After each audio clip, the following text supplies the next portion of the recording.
Sa gitna ng dagat ng Pilipinas, may isang isla na nagtatago ng mga lihim ng digmaan, mga lagusang minsan naging huling kanlungan ng mga sundalo noong World War II. Sa ilalim ng Corregidor, nagsisimula ang isang madilim na mundo ng mga tunnel na minsan naging sentro ng pinakamatinding labanan sa Pilipinas. Hanggang ngayon makikita pa rin sa loob ng tunnel ang mga bakas ng takot, sugat, at desperasyong iniwan ng digmaan. Hindi lamang iisang tunnel ang nasa ilalim ng Corregidor, may mga lagusan pang hanggang ngayon ay misteryo pa rin sa marami. Noong kasagsagan ng digmaan, naging ospital ang ilalim ng Corregidor para sa libu-libong sugatang sundalo at sibilyan. Ayon sa ilang kwento, may mga silid pa raw sa ilalim ng tunnel na hindi kailanman opisyal na nabuksan. May mga sundalong pumasok sa ilalim ng Corregidor, ngunit ayon sa ilang kwento, hindi na raw muling nakita pa. May ilang bahagi ng tunnel na tuluyang gumuho matapos ang matinding pambobomba noong World War II. May mga alamat na nagsasabing may nakatagong yaman at lihim na kagamitan sa ilalim mismo ng Corregidor. Hanggang ngayon, may mga bahagi ng Corregidor na nananatiling madilim, tahimik, at hindi pa ganap na natutuklasan. Habang lumalalim ang tunnel, mas nagiging mabigat ang katahimikan, parang may bahagi ng Corregidor na ayaw magpakita sa tao. May mga kwento ng mga bulong at yabag sa ilalim ng tunnel, mga tunog na walang malinaw na pinagmumulan. Maraming bahagi ng tunnel ang nasira matapos ang walang tigil na pambobomba noong World War II.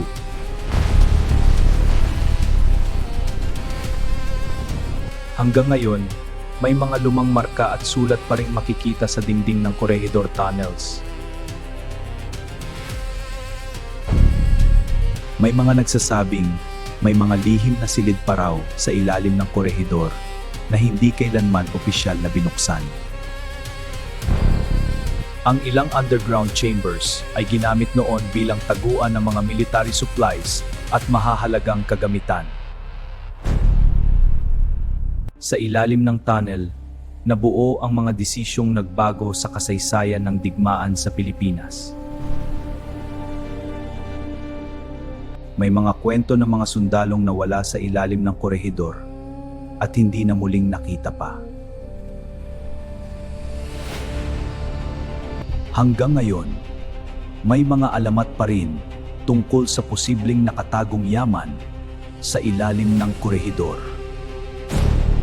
Marahil hindi pa talaga natin nakikita ang buong lihim na nakatago sa ilalim ng Corregidor Island. Sa ilalim ng Corregidor, may mga dokumentong minsan naglaman ng mga lihim na plano ng digmaan. May mga sundalong naiwan sa ilalim ng Corregidor at may ilan daw na hindi na muling nakalabas. May mga bahagi ng tunnel system na tuluyang isinara at hanggang ngayon ay hindi pa rin napapasok.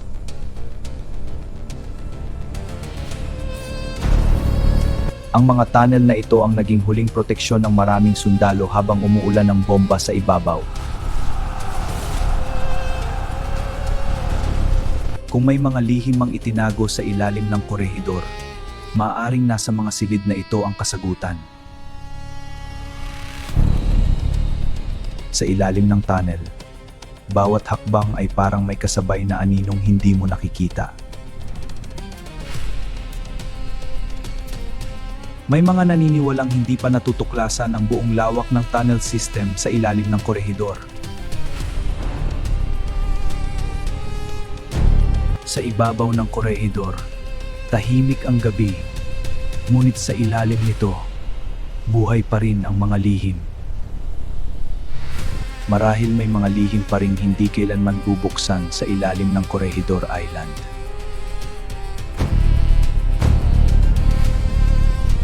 Hanggang ngayon nananatiling buhay ang misteryo ng mga nakatagong tunnel ng Corregidor at baka hindi pa natin alam ang buong katotohanan. Sa dulong bahagi ng Pilipinas, may mga isla na nagtatago ng sinaunang misteryong hindi pa rin ganap na nauunawaan hanggang ngayon. Sa Batanes, may mga higanting batong tila inilagay sa eksaktong posisyon ng isang sinaunang kamay.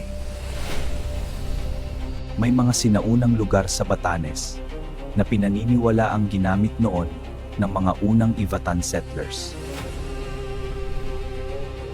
May ilang bato sa Batanes na tila nakahanay sa paraang hindi basta gawa ng kalikasan.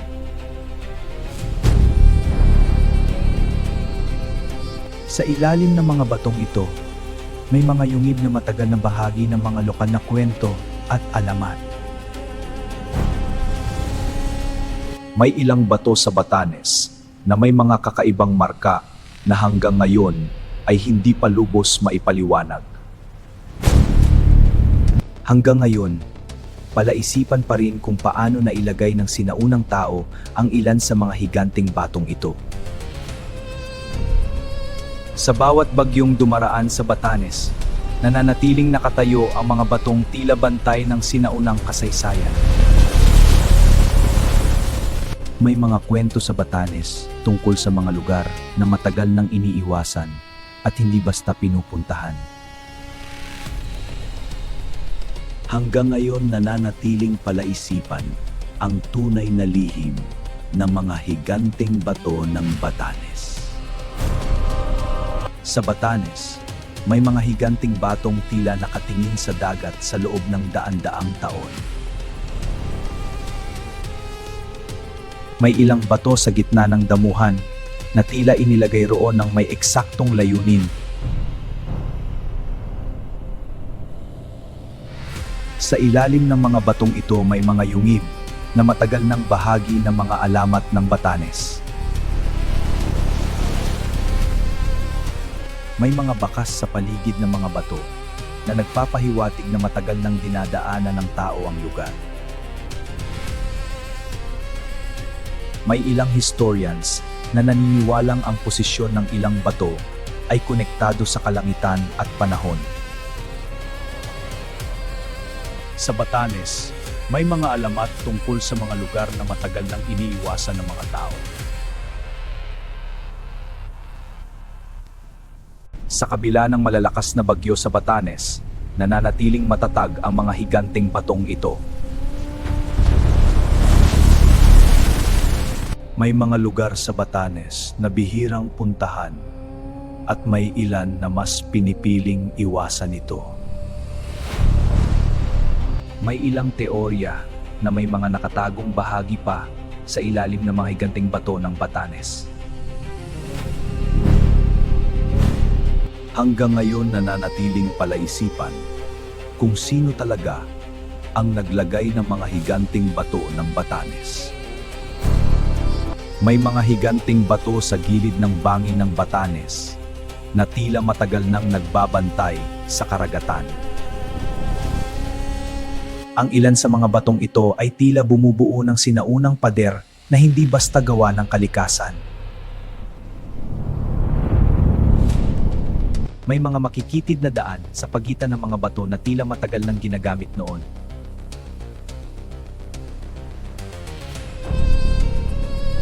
Sa ilalim ng malalawak na damuhan ng Batanes, may mga bakas ng sinaunang estrukturang hindi agad napapansin.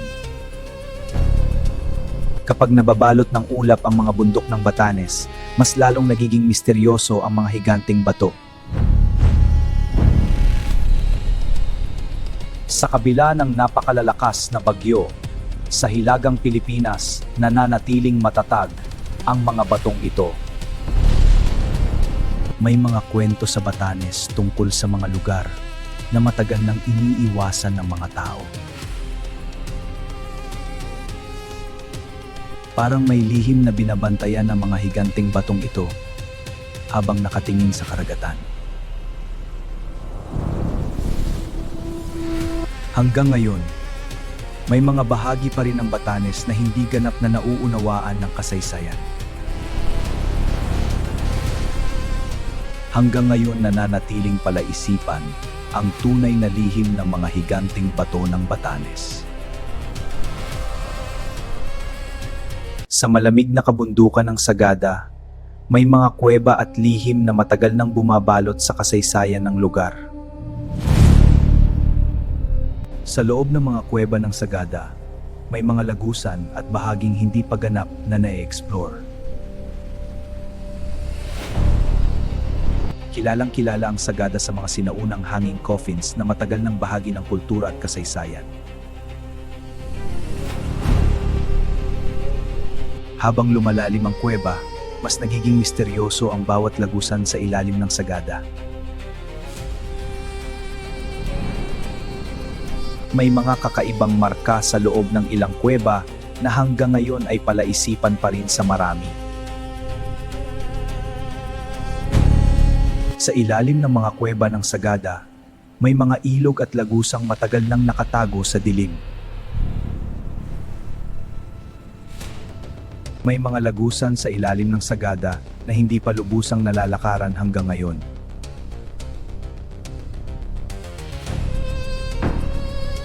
Pinaniniwalaang may ilang kuweba noon na ginagamit sa mga sinaunang ritual ng mga ninuno. Sa matataas na bundok ng Sagada, may mga kuweba pang matagal nang nakatago sa ulap at hamog. Hanggang ngayon, nananatiling buhay ang misteryo ng mga nakatagong kuweba ng Sagada. Sa ilalim ng malamig na hamog ng Sagada, may mga kuweba pang matagal nang nakatago sa kabundukan. Habang lumalalim ang kuweba, mas nagiging tahimik at misteryoso ang bawat lagusan. May mga silid sa loob ng kuweba na pinaniniwalaang sinaunang libingan ng mga ninuno.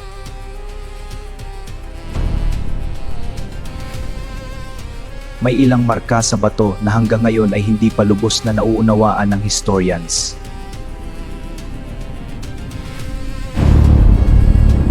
Sa ilalim ng Sagada, may mga ilog at lagusang matagal nang nakatago sa dilim ng kuweba. May mga lagusan sa ilalim ng Sagada na hindi pa lubusang nalalakaran hanggang ngayon.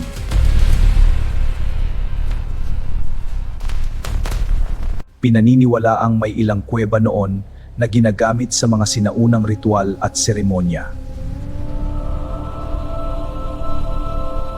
Sa matatarik na bundok ng Sagada, may mga kuweba pang matagal nang nakatago sa ulap at hamog. Sa kailaliman ng kuweba, bawat tunog ay parang may lihim na gustong sabihin.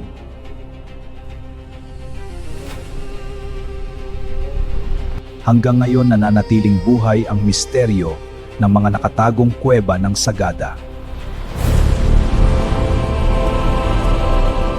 May mga lagusan sa ilalim ng Sagada na hanggang ngayon ay hindi pa ganap na nalalaman. May mga bahagi ng kuweba sa Sagada na halos walang liwanag na pumapasok hanggang ngayon. Sa ilalim ng mga bato ng Sagada, may mga lagusang tila matagal nang nakatago sa panahon. May mga alamat sa Sagada tungkol sa mga kuweba na minsang ginamit sa sinaunang ritual.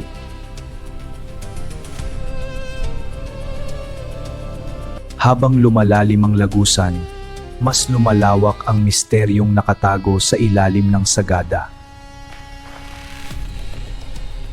May mga kuweba sa Sagada na nananatiling nakatago sa likod ng makakapal na ulap at hamog. Sa ilalim ng mga bundok ng Sagada, may mga bahaging hindi pa lubusang natutuklasan. Sa loob ng kuweba, bawat tunog ay parang may lihim na nagmumula sa kadiliman.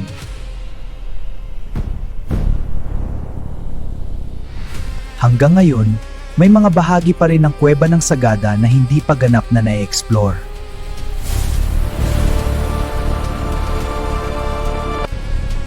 Hanggang ngayon nananatiling buhay ang misteryo ng mga nakatagong kuweba sa ilalim ng Sagada.